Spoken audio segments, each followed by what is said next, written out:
বসন্তের বাতাসে আমি শুনতে পাইলাম যে নতুন কিছু ইউটিউবার হয়েছে আমার এসি অফিসে, তো তারা নাকি আমার বাসার এই সামনে থেকে ভিডিও করে নিয়ে যায়। আমি বলতে চাচ্ছি, আমার যে ব্রিজ আছে, এই যে এই ব্রিজে থেকে ভিডিও করে নিয়ে যায়, ছবি তুলে নিয়ে যায়। এখন তোমরাই বলো তো বন্ধুরা, যে আমার বাসা থেকে যদি ওরা ভিডিও করে নিয়ে যায় এখান থেকে, তাহলে আমাকে ট্যাক্স দেওয়া লাগবে না? আমাকে তো জিজ্ঞেস করা লাগবে। কারণ কারো বাসায় বা কারো এলাকায় কোনো কাজ করতে নিলে তো আগে তো তাকে সর্বপ্রথম তার অনুমতি নেওয়া লাগবে। এই জিনিসটা কি তারা ভুল করেনি? তো যাই হোক, আমি দেখিনি, আমি শুনছি, ভাড়াটেরা সব বলছে। তো তোমাদের সাথে একটু শেয়ার করলাম। আর এই বসন্তের বাতাসে আমার বাড়ির সামনের ভিউটা যে এত সুন্দর, তা তোমাদের বলে বোঝাতে পারবো না। তোমরা যদি সত্যি সত্যি এখানে থাকতা, দেখতা, তাহলে এই আনন্দটা উপভোগ করতে পারতা। আসলে আমার বাসার সামনে কিন্তু অনেক সুন্দর একটা ভিউ, তাই তোমাদের সাথে শেয়ার করলাম।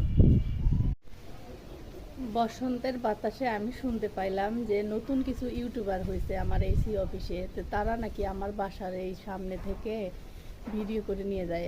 আমি বলতে চাচ্ছি, আমার যে ব্রিজ আছে, এই যে এই ব্রিজে থেকে ভিডিও করে নিয়ে যায়, ছবি তুলে নিয়ে যায়। এখন তোমরাই বলো তো বন্ধুরা, যে আমার বাসা থেকে যদি ওরা ভিডিও করে নিয়ে যায় এখান থেকে, তাহলে আমাকে ট্যাক্স দেওয়া লাগবে না?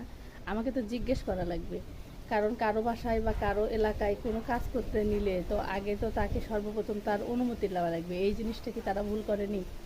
তো যাই হোক, আমি দেখিনি, আমি শুনছি, ভাড়াটেরা সব বলছে।